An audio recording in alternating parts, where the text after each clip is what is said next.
¿Quiénes aquí han tenido la oportunidad de leer una saga?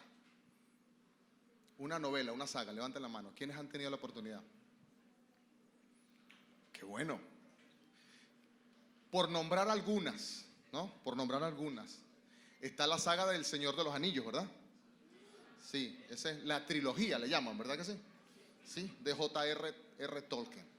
¿Cómo se llama el primer libro de ese? La Comunidad del Anillo. ¿Y el otro se llama? ¿Y el otro se llama?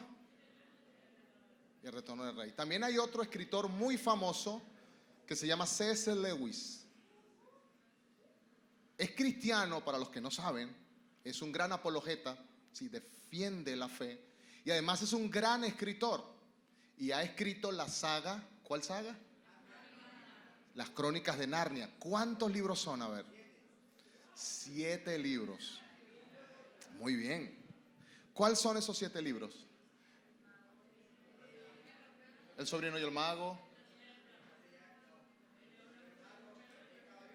El caballo y el muchacho. Bueno, son 7. Vamos a ver. Y para los más friki, la saga de Star Wars. Ajá, ¿ves? ¿Ves que sí? Sí. ¿Quién es el escritor de la saga de Star Wars? George Lucas. Gloria, amén. Sí, George Lucas. Y es una saga, y bueno, eso es una empresa completa. Ya eso, George Lucas ya es una marca registrada, ¿sí? Dentro de sus primeras películas, hay libros, pero dentro de sus primeras películas, ¿cuáles están? La saga de Skywalker, son 9 películas. Y luego muchas, hay unas hasta de Lego, ¿verdad? ¿Cómo se llama la de Lego? Lego Star Wars, muy bien, muy bien, bien. Algo tienen en común todas esas historias. Se conectan unas con otras, ¿verdad que sí? O sea, cuando termina una historia, automáticamente tomas el otro libro y sigue la saga y te engancha, ¿verdad que sí? Y esa es otra particularidad que tienen las telenovelas, ¿verdad que sí? Para aquellos amantes de las telenovelas. Pero ahora ya no tanto las telenovelas, sino que ahora vivimos en la era de las telenovelas actuales. ¿Cómo le llamamos a las telenovelas actuales? Series, ¿verdad que sí? Y pare usted de contar. Yo no quiero hablar más de eso porque seguramente usted va a empezar a nombrarme 1000 series que yo no he visto, porque yo no veo mucho la televisión. Pero tienen una característica y es que te enganchan, ¿verdad que sí? Esas historias te enganchan porque es una historia continua, seguida, que tienen una trama y es increíble. Ahora, eso es producto de la imaginación del hombre. Pero yo pregunto, ¿quién le dio esa capacidad al hombre para imaginar? Si fue Dios entonces quien le dio la capacidad al hombre para imaginar, estoy seguro que Dios escribiría muchas mejores historias, ¿cierto que sí? Por supuesto que sí. Y nos escribió una historia y nos las dejó registradas. ¿Cómo se llama esa gran saga que Dios nos dejó? La Biblia. Una saga maravillosa. Así como algunas novelas de ficción, así como algunos cuentos, a veces es como complicado entender la trama, pero en la Biblia no solamente tenemos una historia, porque la Biblia es la palabra de Dios. En ella podemos encontrar quién fue Dios, qué hizo Dios, qué hace y qué va a hacer Dios. Y estamos leyendo especialmente para los que estamos en el devocional de la iglesia. ¿En qué libro estamos? En el libro de Hechos. Y hoy yo quiero hablar del libro de Hechos. Ya sé que vamos avanzaditos, pero yo quiero ir al capítulo 1 de Hechos. Porque quiero que podamos ver el libro de Hechos desde una óptica un tanto distinta para ver un personaje en particular. Vamos a ir a Hechos 1. Versículos del 1 al 5. Hechos 1, versículos del 1 al 5. Yo lo voy a leer. Usted, por favor, le pido, sígalo en la pantalla. Si está de acuerdo conmigo, dígame sí. Maravilloso. Entonces lo leemos y dice así la palabra del Señor. En el primer tratado, oh Teófilo, hablé acerca de todas las cosas que Jesús comenzó a hacer y a enseñar, hasta el día en que fue recibido arriba, después de haber dado mandamientos por el Espíritu Santo a los apóstoles que había escogido, a quienes también, después de haber padecido, se presentó vivo con muchas pruebas indubitables, apareciéndoles durante 40 días y hablándoles acerca del reino de Dios. Y estando juntos, les mandó que no se fueran de Jerusalén, sino que esperasen la promesa del Padre, la cual les dijo: oísteis de mí. Y porque Juan ciertamente bautizó con agua, mas vosotros seréis bautizados con el Espíritu Santo dentro de no muchos días. Lo primero que yo quiero presentarles a ustedes es el autor de esta carta, porque Hechos de los Apóstoles es una carta. Y el autor de Hechos de los Apóstoles, más bien deberíamos decir Hechos del Espíritu Santo. Algunos teólogos dicen Hechos del Espíritu Santo a través de los apóstoles, porque el personaje principal de toda la Biblia siempre será Jesucristo. Y por supuesto, luego cuando Él asciende, deja a sus discípulos y dice: me voy, pero yo les dejaré un consolador. Y ese consolador es el poderoso Espíritu Santo. Entonces toda la historia tiene un personaje principal. El personaje principal es la persona de nuestro Señor Jesucristo, quien fue nuestro Salvador, es nuestro Salvador y sigue siendo nuestro Salvador, ¿verdad que sí? Y por supuesto, quien hoy está en acción en la tierra, enviado del Padre, pedido por el Hijo. Dice: no los dejaré solos, les enviaré un consolador para que esté con vosotros, no un día, sino todos los días.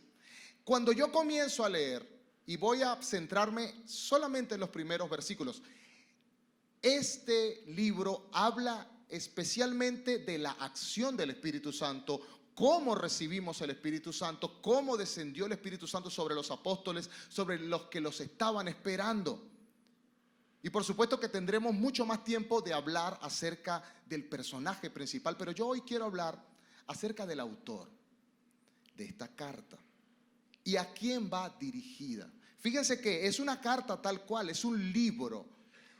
El escritor, y por eso quiero ponerlos en contexto, el escritor le dedica este libro al destinatario. ¿Quién es el destinatario? Vamos a verlo en el versículo 1. Dice: en el primer tratado, oh Teófilo. Tenemos entonces el destinatario. Pero ¿quién es el escritor de Hechos? Lucas. Diga conmigo, Lucas. Otra vez, Lucas. Ese va a ser el personaje en el que vamos a centrar nuestra atención para poder comprender lo que hoy queremos analizar de este pasaje. Fíjense, ¿qué nos dicen los últimos versículos del libro de Lucas? Lo que pasa es que cuando leemos la Biblia y comenzamos a leer el Nuevo Testamento, luego tenemos Mateo, Marcos, Lucas, Juan y... Entonces, entre Lucas y Hechos tenemos un libro que está allí. ¿Cuál es? Juan. Y a veces perdemos la perspectiva, pero por eso yo hoy quiero hablar específicamente de ese autor, de Lucas, porque Lucas es el escritor del libro homónimo de él, que es el libro de Lucas. Y el libro de Lucas, escrito por él, se conecta directamente con el libro de Hechos. Por eso les hablé de una saga, porque el libro de Lucas y el libro de Hechos son una misma saga.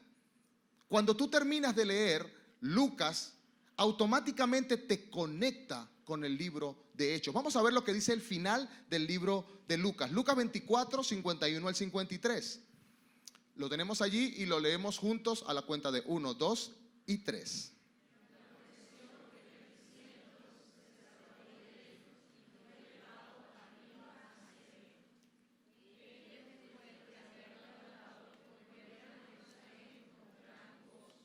Y estaban siempre en el templo alabando y bendiciendo a Dios. Esa parte de ese libro, de esa saga, termina con Jesús ascendiendo, ¿verdad que sí? Dice, los bendijo y aconteció que bendiciéndolos se separó de ellos y fue elevado arriba en el cielo. Y cuando conectamos con el libro de Hechos, allí precisamente nos habla de eso. Dice el versículo 3, se presentó vivo con muchas pruebas indubitables, apareciéndose durante 40 días. El autor solapa, conecta el libro de Lucas con el libro de Hechos, para que no perdamos la saga, para que no perdamos esa secuencia. Y de alguna manera los acontecimientos finales de Lucas y comienzos del libro de Hechos se interconectan entre sí para dar continuidad al mensaje. Y ese mensaje era que iba a cumplirse lo prometido, la promesa que Jesucristo había hecho. Por eso en Juan 16, 7 y 8 podemos encontrar la promesa que Jesús le hizo a sus discípulos. ¿Qué dice? ¿Qué dijo Jesús? Fíjense, dice, pero yo os digo la verdad, os conviene que yo me vaya, porque si no me fuere, el Consolador no vendría a vosotros, mas si me fuere, os lo enviaré, y cuando Él venga, convencerá al mundo de pecado, de justicia y de juicio. Y allí vemos en el libro de Hechos el nacimiento de nosotros, de la iglesia del Señor. ¿Dónde nace la iglesia de Cristo? ¿En qué lugar geográfico? Algunos dicen en Roma, pero no fue en Roma. ¿Dónde fue? En Jerusalén, porque Él les dijo, quédense ahí, me seréis testigos en Jerusalén, en Judea, en Samaria y hasta lo último de la tierra. Entonces, para aquellos que creen que la iglesia nació en Roma, pues yo les digo, no nació en Roma, nació en Jerusalén y luego se extendió. Pero vamos a quedarnos con los primeros versículos. ¿Quién fue Lucas? Lucas fue un personaje muy singular. Lo primero que yo tengo que decirles es que a veces se tiene la idea de que como los evangelios, Mateo, Marcos, Lucas, Juan, entonces decimos el evangelio de los apóstoles y creemos que Lucas anduvo con Jesús. ¿Verdad que sí? ¿No es cierto? Pues no, Lucas no anduvo con Jesús. No. Él no era de los 12 apóstoles. Lucas, que su profesión era médico, no anduvo con Jesús, pero tuvo contacto directo con aquellos que anduvieron con Jesús y fueron testigos oculares. Y yo sé que algunos en este momento están diciendo, ¿cómo que Lucas no anduvo con Jesús? Bueno, pues sí, Lucas no anduvo con Jesús. Vamos a verlo en Lucas 1, que es la primera saga, ¿verdad que sí? Así como el Señor de los Anillos, la primera saga se llama Lucas y la segunda saga se llama Maravilloso. Si ustedes se van con eso, yo estoy feliz.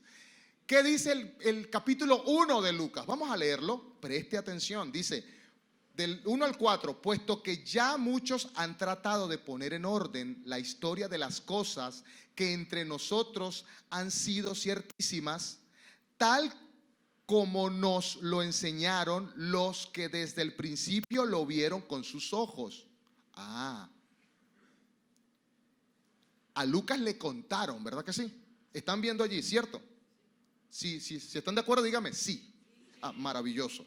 Dice, y fueron ministros de la palabra, me ha parecido bien a mí, después de haber investigado con diligencia todas las cosas desde el origen, escribírtelas por orden, oh excelentísimo.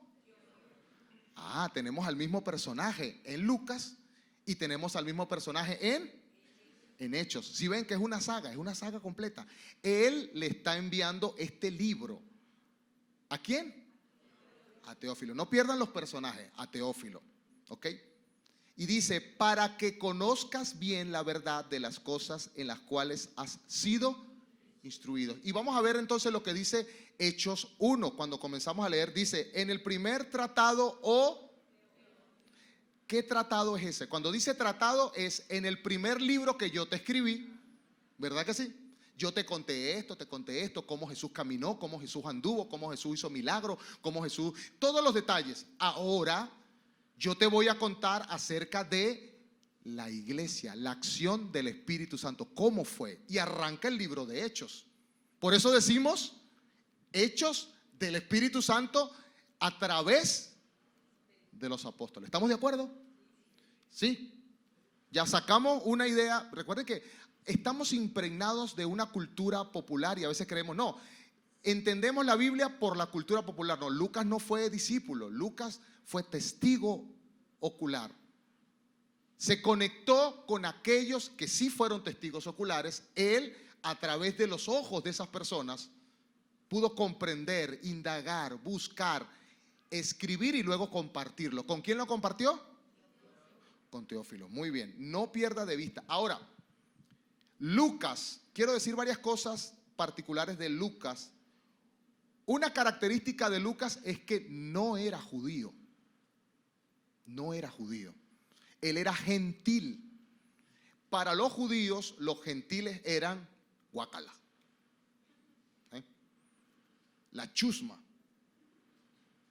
¿Sí? Para los judíos, los gentiles eran la chusma. Incluso fíjense que cuando ellos tenían que pasar por un pueblo y estaba la chusma, ellos le daban la vuelta al pueblo. Los propios Kiko. Decían, chusma. Porque ellos creían, nosotros tenemos la verdad, nosotros somos los escogidos, nosotros somos los que nos circuncidamos. Pero fíjense qué importante. Lucas, que es un gentil, que no pertenece al pueblo judío, es escritor de la palabra de Dios que hoy tenemos con nosotros. Y él, esa saga, algo que también tengo que decirles muy interesante, hay un personaje que es representativo en todo el Nuevo Testamento y que fue escritor de muchas cartas, muchísimas cartas. ¿Cuál es ese escritor? Pablo, ¿verdad que sí? ¿Cuántas cartas escribió Pablo? Ahí sí no sabemos, ¿verdad? Sabemos Star Wars, sabemos Señor de los Anillos. 13 cartas escribió él, es un montón de cartas. Pero, sin embargo, él no fue el que escribió más en el Nuevo Testamento. Si nosotros sacamos la cuenta del porcentaje de la cantidad de escrituras del Nuevo Testamento, Lucas escribió el 30%, él solito, el 30% de todo el Nuevo Testamento. Mucho más que Pablo. Y dirá, wow, qué interesante. Sí, aunque Pablo escribió muchas más cartas, Lucas escribió más extenso. Por esa razón, él solito abarca casi el 30% de todo el Nuevo Testamento. Luego le sigue Pablo con sus cartas y de tercer lugar le sigue Juan. ¿Qué libros escribió Juan? El libro homónimo, Juan, ¿verdad? Y finalmente, Apocalipsis. Y así sucesivamente, muchos porcentajes, pero Lucas fue el que más escribió. Y esa característica es interesante. Vamos a ver cuál fue la participación de Lucas en la revelación de Dios en el libro de Hechos y siguientes. Vamos a ir a Hechos 16, 6 al 10. Lucas se unió a Pablo en Troas, en Asia Menor, durante su segundo viaje misionero, y él se convirtió en su mano derecha. Gracias al aporte de Lucas, Pablo pudo escribir lo que escribió. Vamos a ver, Hechos 16, 6 al 10, dice: y atravesando Frigia y la provincia de Galacia, les fue prohibido por el Espíritu Santo hablar la palabra en Asia. Y cuando llegaron a Misia, intentaron ir a Bitinia, pero el Espíritu no se lo permitió. Y pasando junto a Misia, descendieron a Troas y se le mostró a Pablo una visión de noche. Un varón macedonio estaba de pie, rogándole y diciendo: pasa a Macedonia y ayúdanos. Cuando vio la visión, enseguida, partir para Macedonia, dando por cierto que Dios nos llamaba para que les anunciásemos el evangelio. Qué interesante. Métase un momento en la historia. ¿Quién está escribiendo esta historia? ¿Quién? Esto es Hechos. ¿Quién escribió Hechos? ¿Quién está narrando esto? Y él está hablando desde el modo espectador y dice: ellos atravesaron la provincia de Galacia y les fue prohibido predicar el evangelio, pero luego en el versículo 10 él se incluye. Dice: cuando vio la visión, enseguida procuramos. Él estaba junto con Pablo. Qué interesante eso. Entonces, ese escritor está escribiendo no solamente la historia desde la perspectiva del escritor que narra la historia de los hechos ocurridos, sino que también él es parte de esa historia. Vemos que también en el libro de Colosenses es mencionado Lucas. Dice: os saluda Lucas, el médico amado, y Demas. También Pablo dice que Lucas fue su gran colaborador. En Filemón 1:23 y 24 dice: te saludan Epafras, mi compañero de prisiones por Cristo Jesús, Marcos, Aristarco, Demas y Lucas, Yo sé que usted a veces se pierde un poquito porque yo le estoy hablando de unas historias y de una saga. Yo quiero invitarlos para la próxima lectura del Nuevo Testamento. Nosotros hacemos aquí en la iglesia Adonai, durante un día leemos todo el Nuevo Testamento, todo. Y allí tenemos una visión general de esa gran historia. ¿Cuántos quisieran vivir esa experiencia? Ahí usted me entiende, perfecto. Wow, mire, sí, Epafras, fulano, fulanito. Porque es como que yo le estoy hablando de una película, yo le estoy haciendo spoiler. Para algunos yo le estoy haciendo spoiler, no debería ser, porque se supone que ya todos deberíamos haber visto esta película. Pero yo le estoy haciendo spoiler, por eso quizás hay cosas que no se entienden. Pero también Lucas se quedó en Filipos. Vamos a Hechos 17:1, dice: pasando por Anfípolis y Apolonia, llegaron a Tesalónica, donde había una sinagoga de los judíos. Más adelante, fíjense, en Hechos 20, ¿quién fue el escritor de Hechos? Muy bien, Hechos 25 dice: estos, habiéndose adelantado, nos esperaron en Troas. Fíjense que ahí él se incluye otra vez. Y nosotros, pasando los días de los panes sin levadura, navegamos a Filipos y en 5 días nos reunimos con ellos en Troas, donde nos quedamos 7 días. Lucas acompañó en su viaje misionero a Pablo durante muchas incursiones. Ahora, las características de Lucas. Yo quiero centrarme en las características de Lucas. Fíjense, Lucas, número 1, yo les dije, era gentil, ¿verdad que sí? Cuando digo gentil no es que era amable. Oye, él sí era gentil, no. Gentil era un tipo de personas que los judíos creían que eran diga conmigo, chusma. Esa es la chusma, muy bien. Además de eso, él era médico de profesión. Él no era estudioso de la ley, él no era estudioso de la palabra, él no era teólogo. ¿Qué era él? Médico. Y además tenía un excelente manejo del griego. Y además tenía un excelente conocimiento en toda la materia de navegación. Porque cuando él escribe su historia, él comienza: y fuimos a babor y la vela y golpeamos el quicio y nos fuimos. Y él cuenta todo y él dice exactamente por dónde fueron. Por eso entendemos, él tenía un gran conocimiento en navegación. Entonces lo que vemos aquí es que Lucas fue una gran clave para la revelación de Dios para nosotros. El 30%, repito, del Nuevo Testamento lo escribió él. Pero fíjense qué interesante. No era judío, era un médico. Lo único que hacía era que, era médico, sabía griego y sabía de navegación, pero no tenía nada que ver con el tema religioso. Y Dios lo usó como una pieza fundamental para la extensión del reino de los cielos. Ahora, ¿cuántos de los que están aquí piensan que lo que hacen todos los días no se conecta con lo que Dios quiere hacer y el plan de Dios para el mundo? Bueno, es una pregunta retórica. Porque quizás nosotros creemos que lo que nosotros hacemos todos los días, a ver, ¿qué hace usted todos los días? ¿Cuántos se cepillan aquí? Claro. A ver, las mujeres y los hombres, ¿cuántos hacen desayuno aquí? Yo hago desayuno, a mí me gusta hacer desayuno. En mi casa yo hago el desayuno, no porque me lo mandan, sino porque a mí me gusta. ¿Okay?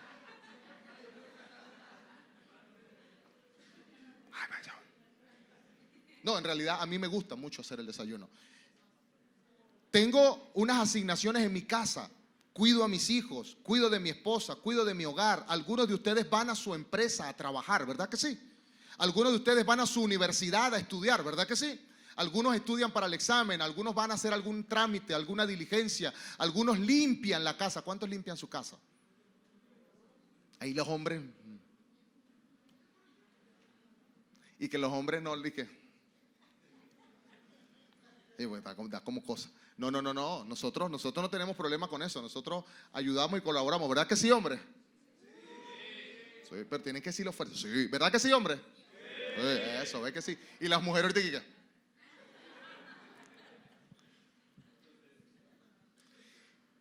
Pero a veces pensamos que lo que nosotros hacemos no tiene relevancia, no tiene conexión con lo que Dios quiere hacer. Y nosotros creemos a veces, no sé si ese sea su caso, que podemos conectarnos con Dios solamente el domingo en la mañana, o el miércoles en el estudio, o el viernes en el tiempo de oración. La vida de Lucas me da a entender, Dios me quiere usar tal cual como Él me formó, tal cual como Él me hizo, en el contexto en el que Él me está formando. Amén. Pastor, pero yo lo único que hago es hacer la comida en mi casa. Ese es un trabajo relevante para el reino de los cielos. Amén. Oye, el pastor me está cayendo a cuento. Claro que no. Porque si tú lo haces para la gloria de Dios, eso se transforma en adoración. Y tú te conviertes en un sacrificio vivo, santo y agradable todos los días.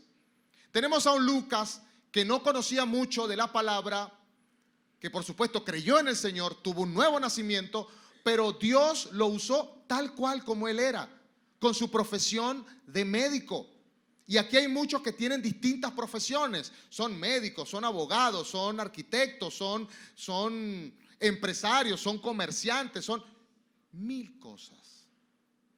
Pero a veces creemos, a Dios no es de utilidad lo que yo hago. Para Dios no es importante lo que yo hago.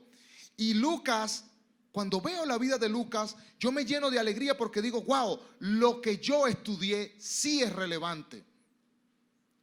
Cuando Pablo hizo sus incursiones misioneras, andaba con Lucas. ¿Y Lucas qué era? ¿Cuál era la profesión? Él cuidó muy bien de Pablo. Sin la ayuda ni la colaboración de Pablo, de Lucas, Pablo no hubiese completado su misión.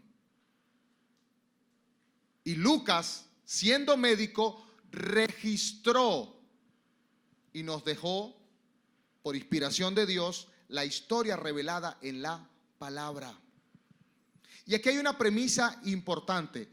Tú y yo somos miembros de la iglesia de Cristo. Y la iglesia de Cristo es un órgano vivo. Tú y yo somos parte de Él. ¿Cuántos son parte de la iglesia del Señor? Eso quiere decir, Dios te dio una asignación a ti, pero no la misma que a mí. No la misma que al hermano de a tu lado, que está al lado tuyo. Te dio una asignación especial a ti. Mira, tú que eres padre, nadie puede enseñar a tus hijos como tú. En tu empresa, nadie puede servir a los demás como tú. En tu lugar de trabajo, nadie puede brillar para el Señor como tú lo haces. Y aquí hay muchos hermanos que tienen profesiones en las cuales están en lugares únicos y estratégicos. ¿Cuántos lo creen? Cuando nosotros unamos nuevamente ese pensamiento, la iglesia de Dios va a ser relevante en el mundo. Realmente vamos a tener relevancia en el mundo. Yo recuerdo uno de los jóvenes que toca aquí, Mirchal. ¿Dónde está Mirchal? Está por allá. Y él me dice: pastor, me han colocado, me pusieron como director de ¿qué? De algo. ¿Qué? De un núcleo de música de la Orquesta Sinfónica. Él es músico y enseña música. ¿A cuántos muchachos enseñas tú? Nada más 5,000 muchachos. Pero él tiene dos opciones: ver eso como, wow, bueno, tengo que enseñar a esta gente, tengo que la música, el cuatro, la cosa. O él lo ve, wow, Dios me puso en un lugar donde puedo influir en 5,000 personas. Y puedo ser luz. No es que voy a andar toda la vida, Cristo vive, Dios te ama, Dios te ama. No, porque no se trata de eso, es con la Biblia, cayendo la Biblia a la gente. No, Él va a ser luz, Él va a ser de influencia, porque si el Espíritu Santo está en Él, Él es luz a donde está, y Él es impacto a donde está, y tú también lo eres. Amén. Piensa un poquito. Tu día a día, ¿dónde se desenvuelve? ¿Dónde pasas más tiempo? Piénsalo un momento, no me lo digas, piénsalo. ¿Ya lo pensaste? Si lo pensaste, dime sí. Ok, ahora piensa en las personas que están alrededor de ese lugar de trabajo. ¿Ya lo pensaste? Ese es tu campo misionero. Ese es tu campo misionero. Aquí hay muchos que tienen contacto con muchísimas personas. Y aunque no tuvieras contacto con mucha gente, Dios no vino solamente a salvar almas. Colosenses me dice que todo es de Él, por Él y para Él. Y Él vino a restituir todas las cosas. Así que el que está solito en una oficina haciendo algo y no tiene contacto con mucha gente, dice: pastor, pero es que yo no hablo con mucha gente. Con alguien hablará, digo yo. A menos que seas mudo. Y aún así, si eres mudo, le hablas, enseña, le comunicas, no le hablas, le comunicas, enseña. Y aún si no pudieras hacerlo, en el lugar donde tú estás, el Espíritu Santo brilla a través de ti. Y eso era Lucas, precisamente eso era Lucas. Dios te usa para su gloria. Amén.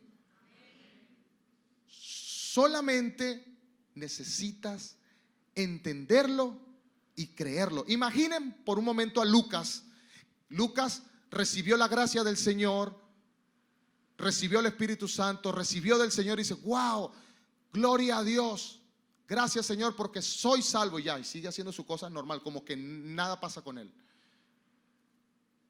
No tuviésemos ni el libro de Lucas ni la otra saga que es el libro de Hechos. El 30% del Nuevo Testamento no existiría. Un simple médico. Ahora quiero que por un momento podamos hablar de dos factores importantes: la aptitud con P y la actitud con C. Diga conmigo: aptitud.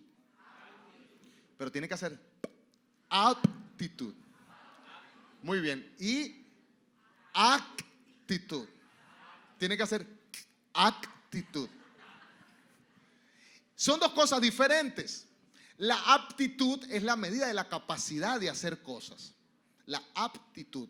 Esa aptitud, algunos ya tienen esa aptitud inherente, innata, y otros desarrollan esa. Todos tienen aptitudes, solo que unos las desarrollan y otros no. Por ejemplo, ustedes ven que yo toco un instrumento, ¿verdad que sí? No solamente toco uno, toco varios. Pero yo nací con una aptitud para poder tocar instrumentos, sí, pero si yo no desarrollo esa aptitud, yo jamás podría tocar como toco.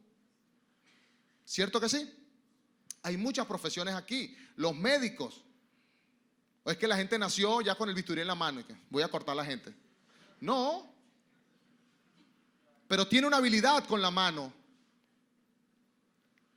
y le da brillo a esa habilidad y adquiere destreza. Eso se llama ¿cómo? Aptitud. Y el segundo es actitud. Y la actitud es la forma en la que yo hago y ejecuto mis acciones. ¿Cómo lo hago? Le voy a dar un ejemplo.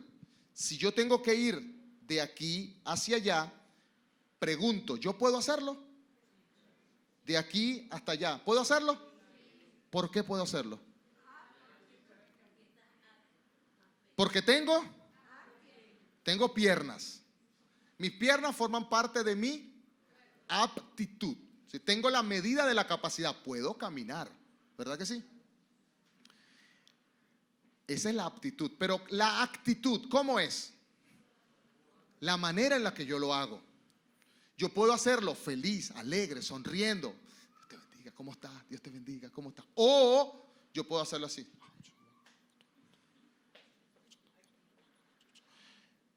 Y esa es la actitud. Lucas tenía aptitud y actitud. Un simple médico que no tenía mucho conocimiento de la Biblia, pero él dijo, yo voy a registrar esto. El Espíritu Santo me inspira y lo voy a hacer. Tenía la capacidad para hacerlo y tenía la actitud necesaria para hacerlo. ¿Cómo lo sé? Bueno, porque no era fácil hacer eso que nosotros hacemos ahora. Antes, usted agarra un papel ahorita y dice, vamos a escribir. Y usted agarra un papel y una hoja y un bolígrafo, el que usted quiera, el bolígrafo que le dé la gana, de gel, de no sé qué, del color que usted quiere, y usted empieza a escribir. Es más, ya no tiene que escribir. Así, ¿ahora qué hace? En ese tiempo no era así. En ese tiempo agarra el rollo, dale el rollo, ese era tremendo rollo.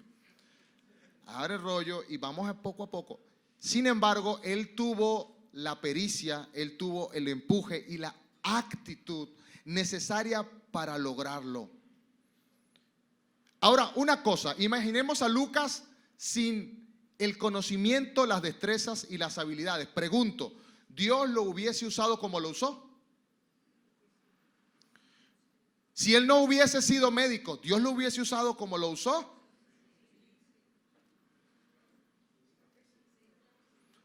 Vamos a suponer, yo no soy médico, pero yo quiero que Dios me use y voy a abrirle el estómago a alguien para... ¿Dios me va a usar? Ah, ¿verdad que no? No, sí, pero venga, yo lo voy a operar. ¿Cómo? Sí, yo oré al Señor anoche. Dios me reveló que yo iba a ser médico. Dios me dijo, y aquí tengo el bisturí, ya lo compré. Ponte ahí, abre, quítate la camisa que vamos a operarte. ¿Usted se dejaría operar? Ni loco. Sape gato. ¿Qué necesito yo? Desarrollar mis. Y eso hizo Lucas. Eso es un empuje, eso es un llamado a que tú desarrolles con rapidez, que tú desarrolles con inteligencia, que tú desarrolles con carácter tus destrezas. Las que quizás tú crees no son importantes para Dios son importantísimas, porque tú tienes que ser, si eres médico, tienes que ser el mejor médico. No. Si eres arquitecto, tienes que ser el mejor arquitecto. Si eres el empresario, tienes que ser el mejor empresario. Si eres madre, tienes que ser la mejor madre del mundo. Si eres padre, tienes que ser el mejor padre del mundo. A eso nos está llamando el Señor, a la excelencia. Y podemos verlo en la vida de Lucas. Él tuvo la aptitud y tuvo la actitud. Entonces, entendemos, Lucas fue una pieza clave para el desarrollo de la iglesia del Señor. Y hoy yo les tengo una buena noticia. Existe la revelación progresiva de Dios a lo largo de la historia. Ya la Biblia está escrita. Ya no se va a escribir más. ¿Estamos claros en eso, sí o no? Sí. Sin embargo, a pesar de que la inspiración para escribir cesó, porque ya está escrito todo, hay un pergamino que aún se está escribiendo. Y ese pergamino no se escribe con tinta. Ese pergamino no se escribe en un papiro. Ese pergamino se escribe a lo largo del tiempo. Algunos llaman, y yo les dije, Hechos de los Apóstoles, pero realmente son Hechos del Espíritu Santo. Aún el Espíritu Santo está escribiendo. ¿Cuántos lo creen? Pregunto, ¿existe hoy la iglesia? Sí. ¿El Espíritu Santo está en acción? Sí. El Nuevo Testamento es la historia del Espíritu Santo impulsando a la iglesia a la gran comisión. ¿Sí o no? Sí. ¿Existe la iglesia? Sí. ¿Y el Espíritu Santo? Entonces la historia aún se está escribiendo. Y tenemos que tener conciencia de eso. Aún está en acción el Consolador. Las páginas de la historia aún se están escribiendo. Esta saga aún se está escribiendo. ¿Y sabes qué es lo bonito? Tú eres parte de esa historia. Tú estás siendo parte de esa historia. ¿En qué capítulo termina el libro de Hechos? Capítulo que busquen rápido en su Biblia. Ay, no se preocupe. Me preocupa.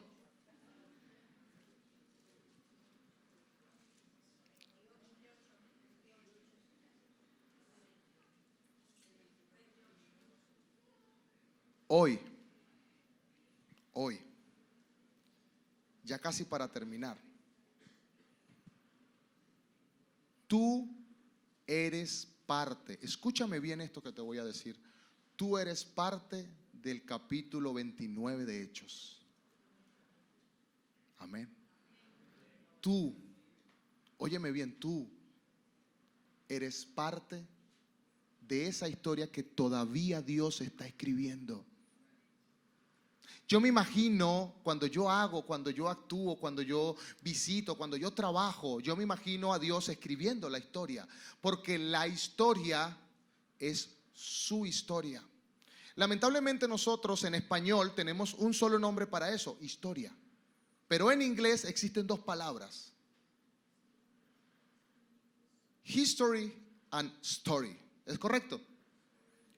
Pero esas dos palabras no son iguales, ¿no es cierto?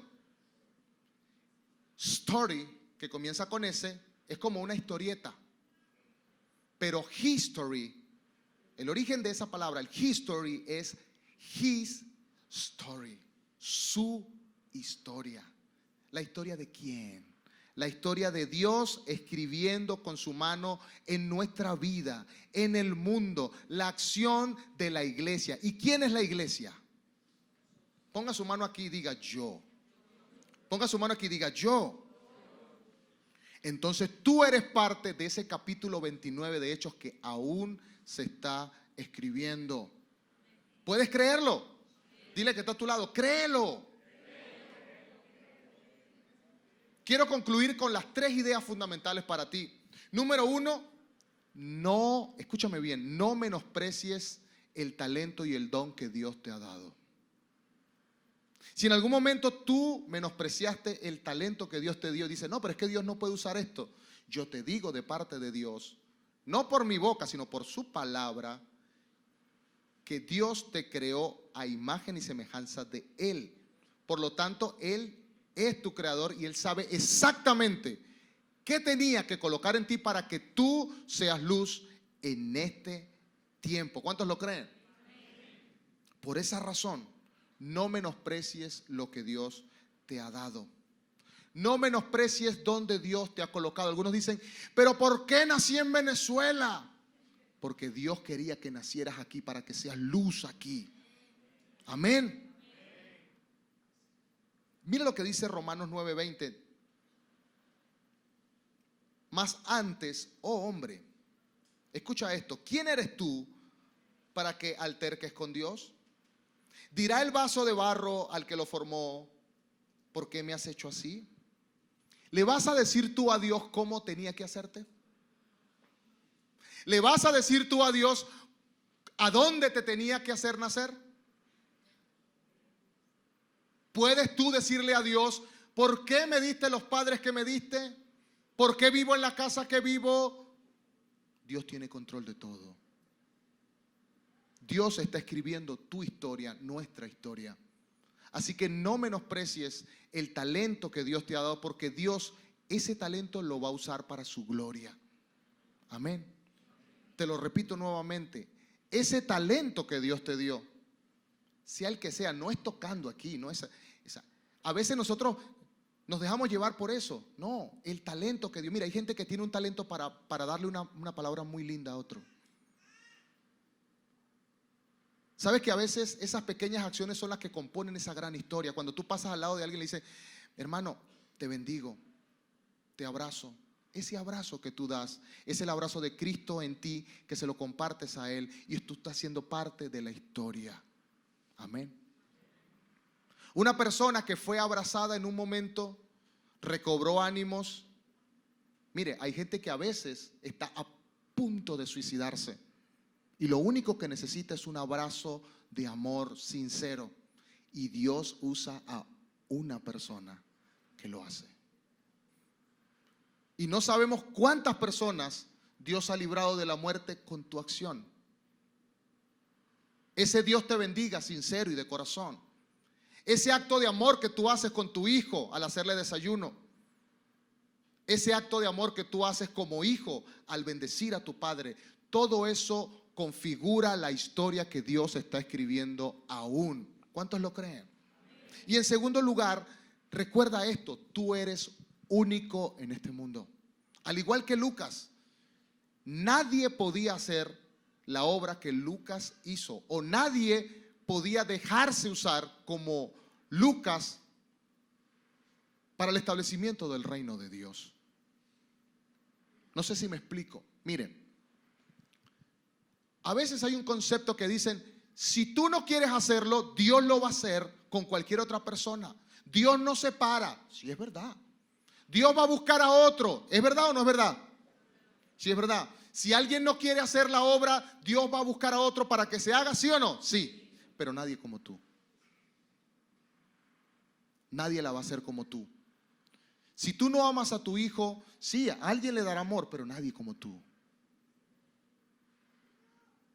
En tu empresa, a alguien podría hacer ese trabajo, pero nadie como tú. Dios hoy nos dice, eres importante para mí en el lugar donde yo te puse. Yo puedo escoger a un montón de personas que quizás podríamos decir son más inteligentes, son más entrenadas, tienen más conocimientos, pero nadie como tú.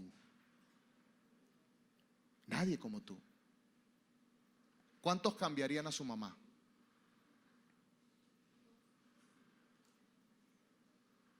Mi madre ya falleció. Y sí, ella tenía muchos defectos, pero yo no la cambiaría nunca.